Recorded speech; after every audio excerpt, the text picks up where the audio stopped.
অনেকেই অনেক গুণী জ্ঞানী পৌঁছাতে পারেননি। তো এ কারণে আমি আপনাকে একটা কথা বলবো, কত গাছ আমাদের হাতের পাশে আছে, কতগুলো আমরা জানি না। আমরা আজকে এমনই একটা গাছ সম্পর্কে আপনাকে কথা বলবো।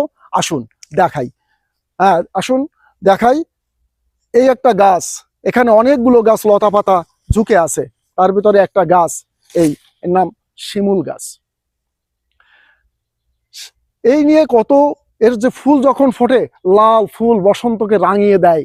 শুধু বসন্তকে, প্রকৃতিকে রাঙায় নয়, আপনাকে জীবনও রাঙিয়ে দিতে পারে এই গাছটা। কি জানেন, এটা অনেক বড় হয়ে গেছে, আরো ছোট গাছ, যদিও গাছটা ধ্বংস করা হয়, কিন্তু না, জঙ্গলে যখন হয় প্রচুর পরিমাণে হয়, আজকাল চাষে হয়, নার্সারিতে হয়।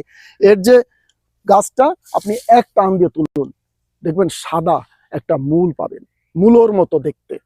ওটাকে ছেটে, ওটাকে অংশ যদি আপনি প্রতিদিন সকালে চিবিয়ে চিবিয়ে খান, যেমন করে আপনি আখ খান, অন্য অন্য গাজর খান, এমন করে যদি এই মূলটা চিবিয়ে খান, তাহলে আপনার কয়েকটা রোগ ভালো হবে। ছেলে মেয়ে বাচ্চা যে কেউ খেতে পারে। প্রথমত ক্ষয় রোগ সারা জীবনের জন্য চলে যাবে।